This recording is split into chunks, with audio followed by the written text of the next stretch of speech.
श्रीगणेशाय नमः। अथ श्री शनि अष्टोत्तर शतनाम स्तोत्र। ॐ प्रां प्रीं प्रौं सः शनैश्चराय नमः। शनैश्चराय शान्ताय सर्वाभीष्टप्रदायिने शरण्याय वरेण्याय सर्वेशाय नमो नमः। सौम्याय सुरवन्द्याय सुरलोकविहारिणे सुखासनोपविष्टाय सुन्दराय नमो नमः। घनाय घनरूपाय घनाभरणधारिणे घनसारविलेपाय खद्योताय नमो नमः। मन्दाय मन्दचेष्टाय महनीयगुणात्मने मर्त्यपावनपादाय महेशाय नमो नमः। छायापुत्राय सर्वाय शरतूणीरधारिणे चरस्थिरस्वभावाय चञ्चलाय नमो नमः। नीलवर्णाय नित्याय नीलाञ्जननिभाय च नीलाम्बरविभूषाय निश्चलाय नमो नमः। वेद्याय विधिरूपाय विरोधाधारभूमये भेदास्पदस्वभावाय वज्रदेहाय ते नमः। वैराग्यदाय वीराय वीतरोगभयाय च विपत्परम्परेशाय विश्ववन्द्याय ते नमः। गृध्नवाहाय गूढाय कूर्माङ्गाय कुरूपिणे कुत्सिताय गुणाढ्याय गोचराय नमो नमः। अविद्यामूलनाशाय विद्यास्वरूपिणे आयुष्कारणायापत् उद्धर्त्रे च नमो नमः। विष्णुभक्ताय वशिने विविधागमवेदिने विधिस्तुत्याय वन्द्याय विरूपाक्षाय ते नमः। वरिष्ठाय गरिष्ठाय वज्राङ्कुशधराय च वरदाभयहस्ताय वामनाय नमो नमः। ज्येष्ठापत्नीसमेताय श्रेष्ठाय मितभाषिणे कष्टौघनाशकर्याय पुष्टिदाय नमो नमः। स्तुत्याय स्तोत्रगम्याय भक्तिवश्याय भानवे भानुपुत्राय भव्याय पावनाय नमो नमः। धनुर्मण्डलसंस्थाय धनदाय धनुष्मते तनुप्रकाशदेहाय तामसाय नमो नमः। अशेषजनवन्द्याय विशेषफलदायिने वशीकृतजनेशाय पशूनां पतये नमः। खेचराय खगेशाय घननीलाम्बराय च काठिन्यमानसायार्य गणस्तुत्याय ते नमः। नीलछत्राय नित्याय निर्गुणाय गुणात्मने निरामयाय निन्द्याय वन्दनीयाय ते नमः। धीराय दिव्यदेहाय दीनार्तिहरणाय च दैन्यनाशकरायार्य जनगण्याय ते नमः। क्रूराय क्रूरचेष्टाय कामक्रोधकराय च कलत्रपुत्रशत्रुत्व कारणाय नमो नमः। परिपोषितभक्ताय परभीतिहराय च भक्तसङ्घमनोभीष्ट फलदाय नमो नमः। इत्थं शनैश्चरायेदं नाम्नाम् अष्टोत्तरं शतं प्रत्यहं प्रजपन्मर्त्यो दीर्घमायुर्वाप्नुयात्। श्रीशनिदेवार्पणमस्तु। शनैश्चराय शान्ताय सर्वाभीष्टप्रदायिने शरण्याय वरेण्याय सर्वेशाय नमो नमः। सौम्याय सुरवन्द्याय सुरलोकविहारिणे सुखासनोपविष्टाय सुन्दराय नमो नमः। घनाय घनरूपाय घनाभरणधारिणे घनसारविलेपाय खद्योताय नमो नमः। मन्दाय मन्दचेष्टाय महनीयगुणात्मने मर्त्यपावनपादाय महेशाय नमो नमः। छायापुत्राय सर्वाय शरतूणीरधारिणे चरस्थिरस्वभावाय चञ्चलाय नमो नमः। नीलवर्णाय नित्याय नीलाञ्जननिभाय च नीलाम्बरविभूषाय निश्चलाय नमो नमः। वेद्याय विधिरूपाय विरोधाधारभूमये भेदास्पदस्वभावाय वज्रदेहाय ते नमः। वैराग्यदाय वीराय वीतरोगभयाय च विपत्परम्परेशाय विश्ववन्द्याय ते नमः। गृध्नवाहाय गूढाय कूर्माङ्गाय कुरूपिणे कुत्सिताय गुणाढ्याय गोचराय नमो नमः। अविद्यामूलनाशाय विद्यास्वरूपिणे आयुष्कारणायापत् उद्धर्त्रे च नमो नमः। विष्णुभक्ताय वशिने विविधागमवेदिने विधिस्तुत्याय वन्द्याय विरूपाक्षाय ते नमः। वरिष्ठाय गरिष्ठाय वज्राङ्कुशधराय च वरदाभयहस्ताय वामनाय नमो नमः। ज्येष्ठापत्नीसमेताय श्रेष्ठाय मितभाषिणे कष्टौघनाशकर्याय पुष्टिदाय नमो नमः।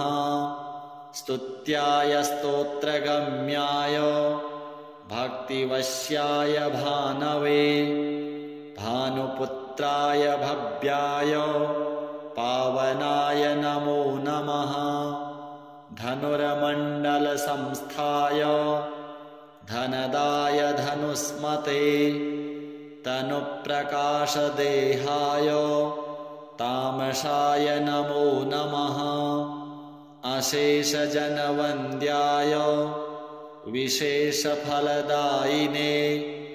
वशीकृतजनेशाय पशूनां पतये नमः। खेचराय खगेशाय घननीलाम्बराय च काठिन्यमानसायार्य गणस्तुत्याय ते नमः नीलछत्राय नित्याय निर्गुणाय गुणात्मने निरामयाय निन्द्याय वन्दनीयाय ते नमः धीराय दिव्यदेहाय दीनार्तिहरणाय च दैन्यनाशकरायार्य जनगण्याय ते नमः क्रूराय क्रूरचेष्टाय कामक्रोधकराय च कलत्रपुत्रशत्रुत्व कारणाय नमो नमः परिपोषितभक्ताय परभीतिहराय च भक्तसङ्घमनोभीष्ट फलदाय नमो नमः इत्थं शनैश्चरायेदं नाम्नाम् अष्टोत्तरं शतं प्रत्यहं प्रजपन्मर्त्यो दीर्घमायुर्वाप्नुयात् श्रीशनिदेवार्पणमस्तु शनैश्चराय शान्ताय सर्वाभीष्टप्रदायिने शरण्याय वरेण्याय सर्वेशाय नमो नमः सौम्याय सुरवन्द्याय सुरलोकविहारिणे सुखासनोपविष्टाय सुन्दराय नमो नमः घनाय घनरूपाय घनाभरणधारिणे घनसारविलेपाय खद्योताय नमो नमः मन्दाय मन्दचेष्टाय महनीयगुणात्मने मर्त्यपावनपादाय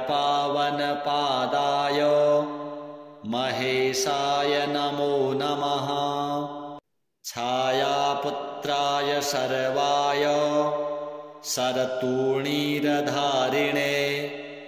चरस्थिरस्वभावाय चञ्चलाय नमो नमः नीलवर्णाय नित्याय नीलाञ्जननिभाय च नीलाम्बरविभूषाय निश्चलाय नमो नमः वेद्याय विधिरूपाय विरोधाधारभूमये भेदास्पदस्वभावाय वज्रदेहाय ते नमः वैराग्यदाय वीराय वीतरोगभयाय च विपत्परम्परेशाय विश्ववन्द्याय ते नमः गृध्नवाहाय गूढाय कूर्माङ्गाय कुरूपिणे कुत्सिताय गुणाढ्याय गोचराय नमो नमः अविद्यामूलनाशाय विद्यास्वरूपिणे आयुष्कारणायापत् उद्धर्त्रे च नमो नमः विष्णुभक्ताय वशिने विविधागमवेदिने विधिस्तुत्याय वन्द्याय विरूपाक्षाय ते नमः वरिष्ठाय गरिष्ठाय वज्राङ्कुशधराय च वरदाभयहस्ताय वामनाय नमो नमः ज्येष्ठापत्नीसमेताय श्रेष्ठाय मितभाषिणे कष्टौघनाशकर्याय पुष्टिदाय नमो नमः स्तुत्याय स्तोत्रगम्याय भक्तिवश्याय भानवे भानुपुत्राय भव्याय पावनाय नमो नमः धनुर्मण्डलसंस्थाय धनदाय धनुष्मते तनुप्रकाशदेहाय तामसाय नमो नमः। अशेषजनवन्द्याय विशेषफलदायिने वशीकृतजनेशाय पशूनां पतये नमः। खेचराय खगेशाय घननीलाम्बराय च काठिन्यमानसायार्य गणस्तुत्याय ते नमः। नीलछत्राय नित्याय निर्गुणाय गुणात्मने निरामयाय निन्द्याय वन्दनीयाय ते नमः। धीराय दिव्यदेहाय दीनार्तिहरणाय च दैन्यनाशकरायार्य जनगण्याय ते नमः।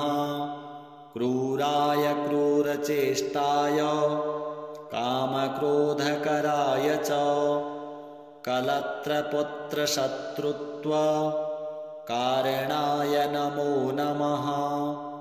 परिपोषितभक्ताय परभीतिहराय च भक्तसङ्घमनोभीष्ट फलदाय नमो नमः। इत्थं शनैश्चरायेदं नाम्नाम् अष्टोत्तरं शतं प्रत्यहं प्रजपन्मर्त्यो दीर्घमायुर्वाप्नुयात्। श्रीशनिदेवार्पणमस्तु।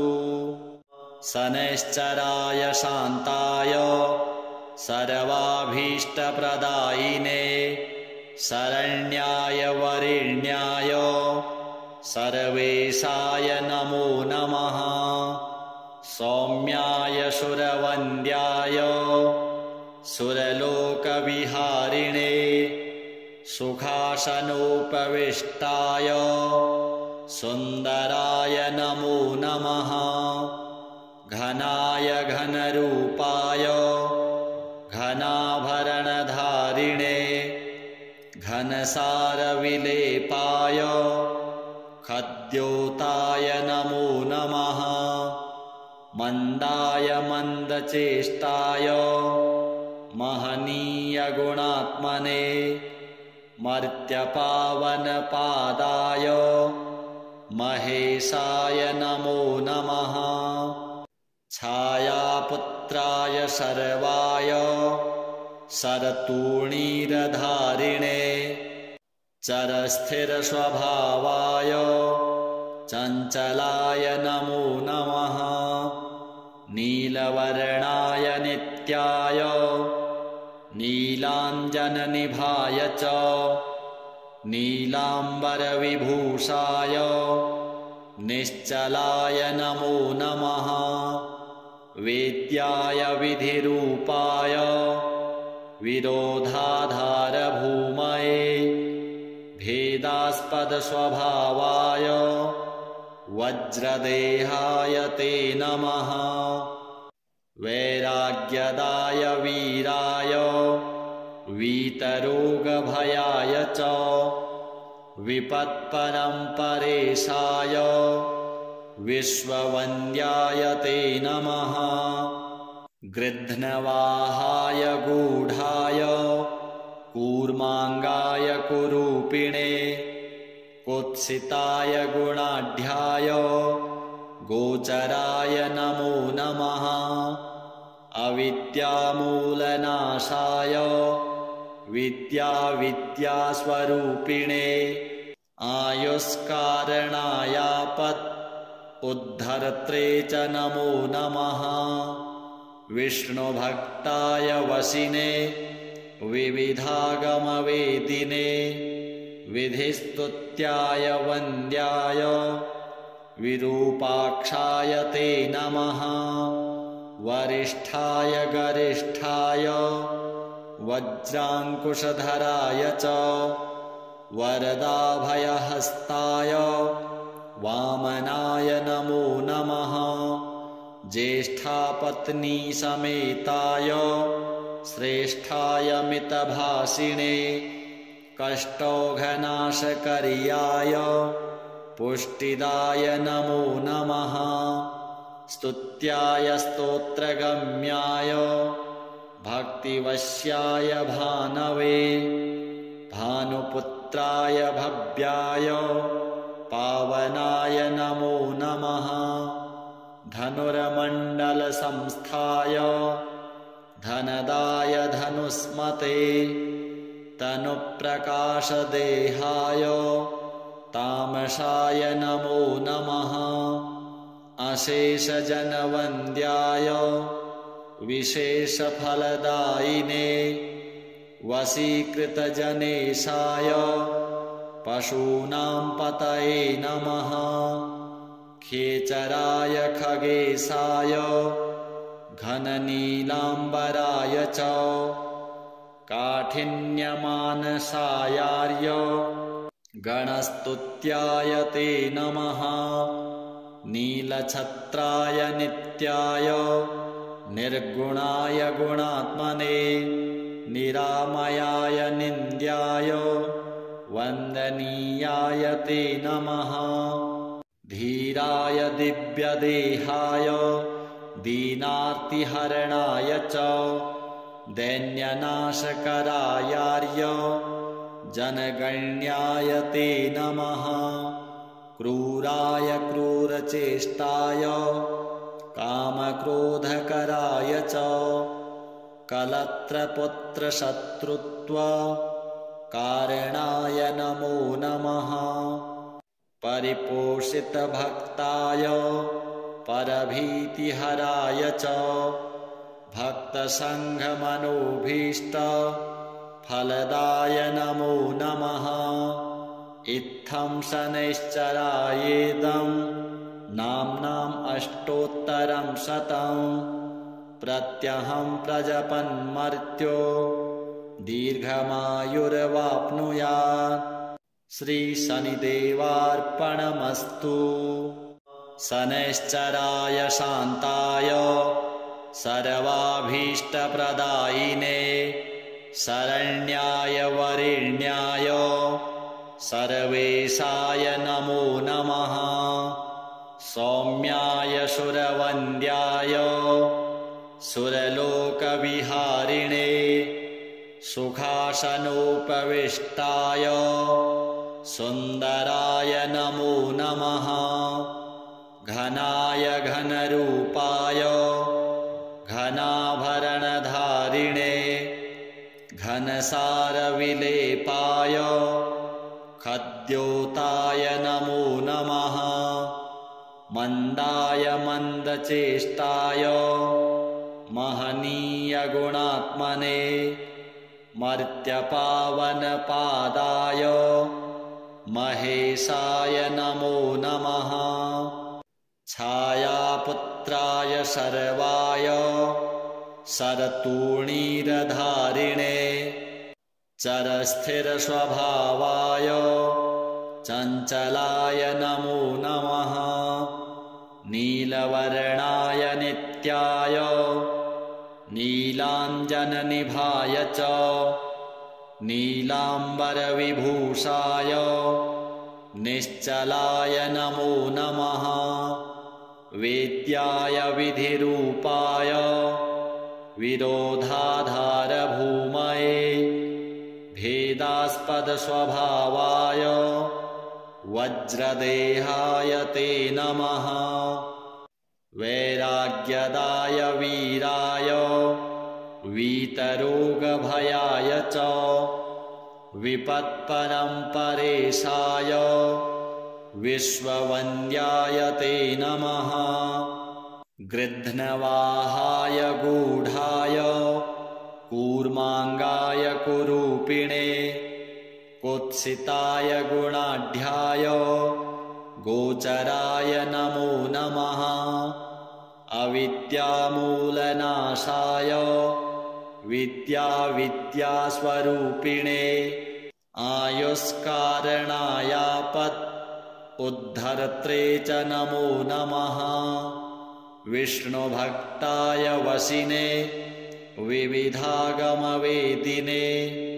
विधिस्तुत्याय वन्द्याय विरूपाक्षाय ते नमः वरिष्ठाय गरिष्ठाय वज्राङ्कुशधराय च वरदाभयहस्ताय वामनाय नमो नमः ज्येष्ठापत्नीसमेताय श्रेष्ठाय मितभाषिणे कष्टौघनाशकर्याय पुष्टिदाय नमो नमः स्तुत्याय स्तोत्रगम्याय भक्तिवश्याय भानवे भानुपुत्राय भव्याय पावनाय नमो नमः धनुर्मण्डलसंस्थाय धनदाय धनुस्मते तनुप्रकाशदेहाय तामसाय नमो नमः अशेषजनवन्द्याय विशेषफलदायिने वशीकृतजनेशाय पशूनां पतये नमः खेचराय खगेशाय घननीलाम्बराय च काठिन्यमानसायार्य गणस्तुत्याय ते नमः नीलछत्राय नित्याय निर्गुणाय गुणात्मने निरामयाय निन्द्याय वन्दनीयाय ते नमः धीराय दिव्यदेहाय दीनार्तिहरणाय च दैन्यनाशकरायार्य जनगण्याय ते नमः क्रूराय क्रूरचेष्टाय कामक्रोधकराय च कलत्रपुत्रशत्रुत्व कारणाय नमो नमः परिपोषितभक्ताय परभीतिहराय च भक्तसङ्घमनोभीष्ट फलदाय नमो नमः इत्थं शनैश्चरायेदं नाम्नाम् अष्टोत्तरं शतं प्रत्यहं प्रजपन्मर्त्यो दीर्घमायुर्वाप्नुयात् श्रीशनिदेवार्पणमस्तु शनैश्चराय शान्ताय सर्वाभीष्टप्रदायिने शरण्याय वरेण्याय सर्वेशाय नमो नमः सौम्याय सुरवन्द्याय सुरलोकविहारिणे सुखासनोपविष्टाय सुन्दराय नमो नमः घनाय घनरूपाय घनाभरणधारिणे घनसारविलेपाय खद्योताय नमो नमः मन्दाय मन्दचेष्टाय महनीयगुणात्मने मर्त्यपावनपादाय महेशाय नमो नमः छायापुत्राय सर्वाय शरतूणीरधारिणे चरस्थिरस्वभावाय चञ्चलाय नमो नमः नीलवर्णाय नित्याय नीलाञ्जननिभाय च नीलाम्बरविभूषाय निश्चलाय नमो नमः वेद्याय विधिरूपाय विरोधाधारभूमये भेदास्पदस्वभावाय वज्रदेहाय ते नमः वैराग्यदाय वीराय वीतरोगभयाय च विपत्परम्परेशाय विश्ववन्द्याय ते नमः गृध्नवाहाय गूढाय कूर्माङ्गाय कुरूपिणे कुत्सिताय गुणाढ्याय गोचराय नमो नमः अविद्यामूलनाशाय विद्यास्वरूपिणे आयुष्कारणायापत् उद्धर्त्रे च नमो नमः विष्णुभक्ताय वसिने विविधागमवेदिने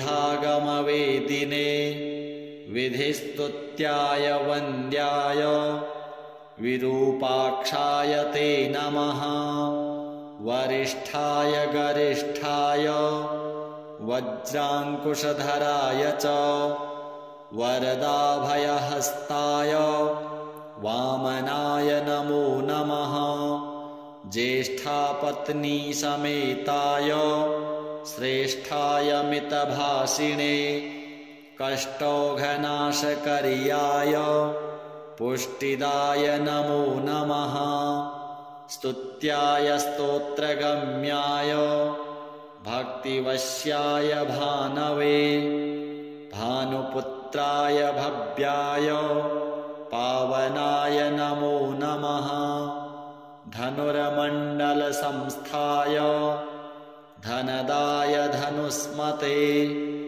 तनुप्रकाशदेहाय तामसाय नमो नमः अशेषजनवन्द्याय विशेषफलदायिने वशीकृतजनेशाय पशूनां पतये नमः खेचराय खगेशाय घननीलाम्बराय च काठिन्यमानसायार्य गणस्तुत्याय ते नमः नीलछत्राय नित्याय निर्गुणाय गुणात्मने निरामयाय निन्द्याय वन्दनीयाय ते नमः धीराय दिव्यदेहाय दीनार्तिहरणाय च दैन्यनाशकरायार्य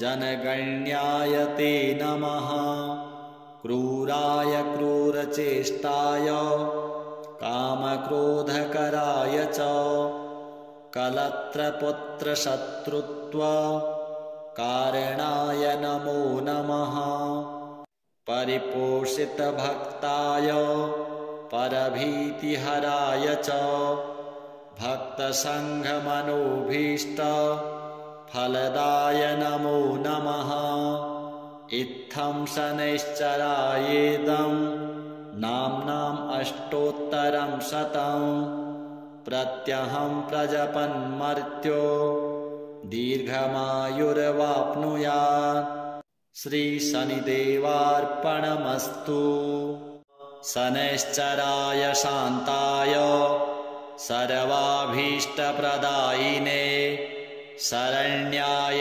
वरेण्याय सर्वेशाय नमो नमः सौम्याय सुरवन्द्याय सुरलोकविहारिणे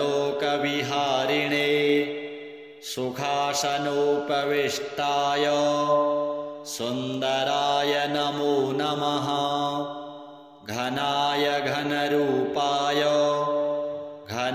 घनाभरणधारिणे घनसारविलेपाय खद्योताय नमो नमः मन्दाय मन्दचेष्टाय महनीयगुणात्मने मर्त्यपावनपादाय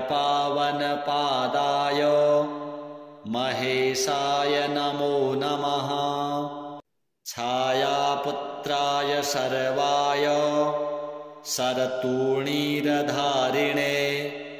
चरस्थिरस्वभावाय चञ्चलाय नमो नमः नीलवर्णाय नित्याय नीलाञ्जननिभाय च नीलाम्बरविभूषाय निश्चलाय नमो नमः वेद्याय विधिरूपाय विरोधाधारभूमये भेदास्पदस्वभावाय वज्रदेहाय ते नमः वैराग्यदाय वीराय वीतरोगभयाय च विपत्परम्परेशाय विश्ववन्द्याय ते नमः। गृध्नवाहाय गूढाय कूर्माङ्गाय कुरूपिणे कुत्सिताय गुणाढ्याय गोचराय नमो नमः। अविद्यामूलनाशाय विद्यास्वरूपिणे आयुष्कारणायापत् उद्धर्त्रे च नमो नमः। विष्णुभक्ताय वशिने विविधागमवेदिने विधिस्तुत्याय वन्द्याय विरूपाक्षाय ते नमः। वरिष्ठाय गरिष्ठाय वज्राङ्कुशधराय च वरदाभयहस्ताय वामनाय नमो नमः। ज्येष्ठापत्नीसमेताय श्रेष्ठाय मितभाषिणे कष्टौघनाशकर्याय पुष्टिदाय नमो नमः। स्तुत्याय स्तोत्रगम्याय भक्तिवश्याय भानवे भानुपुत्राय भव्याय पावनाय नमो नमः। धनुर्मण्डलसंस्थाय धनदाय धनुष्मते तनुप्रकाशदेहाय तामसाय नमो नमः। अशेषजनवन्द्याय विशेषफलदायिने वशीकृतजनेशाय पशूनां पतये नमः। खेचराय खगेशाय घननीलाम्बराय च काठिन्यमानसायार्य गणस्तुत्याय ते नमः। नीलछत्राय नित्याय निर्गुणाय गुणात्मने निरामयाय निन्द्याय वन्दनीयाय ते नमः। धीराय दिव्यदेहाय दीनार्तिहरणाय च दैन्यनाशकरायार्य जनगण्याय ते नमः। क्रूराय क्रूरचेष्टाय कामक्रोधकराय च कलत्रपुत्रशत्रुत्व कारणाय नमो नमः। परिपोषितभक्ताय परभीतिहराय च भक्तसङ्घमनोभीष्ट फलदाय नमो नमः। इत्थं शनैश्चरायेदं नाम्नाम् अष्टोत्तरं शतं प्रत्यहं प्रजपन्मर्त्यो दीर्घमायुर्वाप्नुयात्। श्रीशनिदेवार्पणमस्तु। शनैश्चराय शान्ताय सर्वाभीष्टप्रदायिने शरण्याय वरेण्याय सर्वेशाय नमो नमः। सौम्याय सुरवन्द्याय सुरलोकविहारिणे सुखासनोपविष्टाय सुन्दराय नमो नमः। घनाय घनरूपाय घनाभरणधारिणे घनसारविलेपाय खद्योताय नमो नमः। मन्दाय मन्दचेष्टाय महनीयगुणात्मने मर्त्यपावनपादाय महेशाय नमो नमः। छायापुत्राय सर्वाय शरतूणीरधारिणे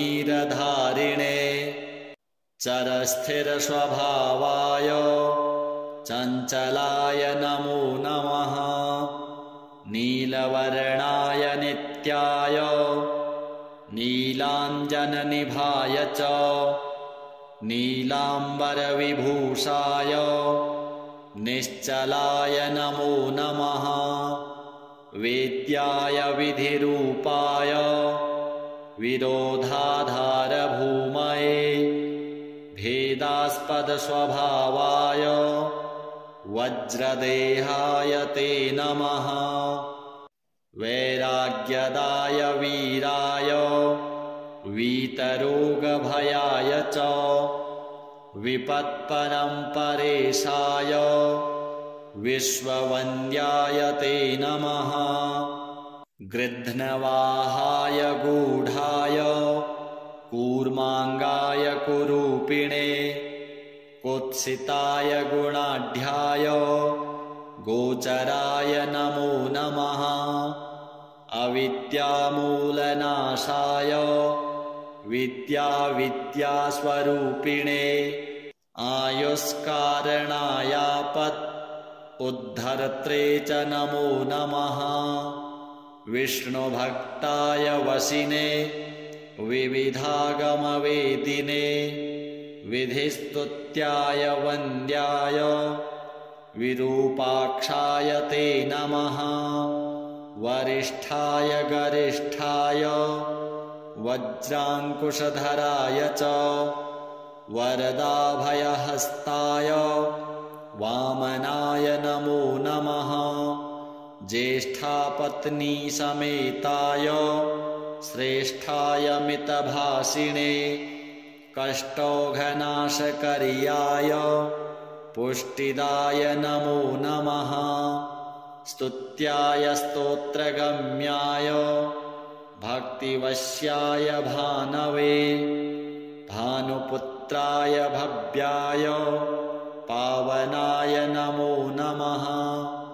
धनुर्मण्डलसंस्थाय धनदाय धनुष्मते तनुप्रकाशदेहाय तामसाय नमो नमः।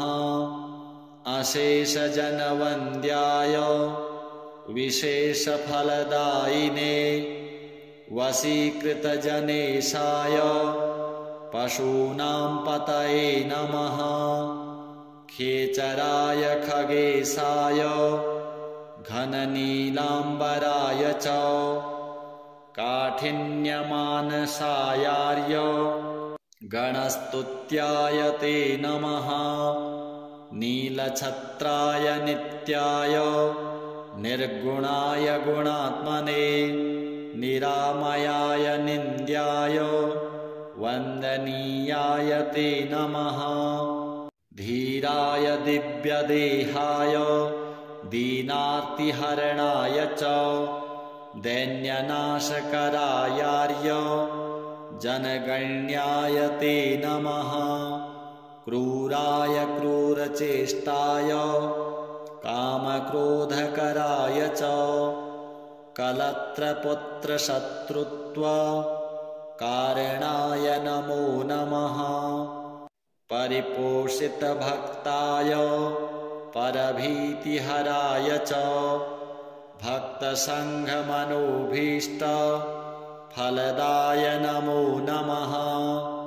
इत्थं शनैश्चरायेदं नाम्नाम् अष्टोत्तरं शतं प्रत्यहं प्रजपन्मर्त्यो दीर्घमायुर्वाप्नुयात्। श्रीशनिदेवार्पणमस्तु।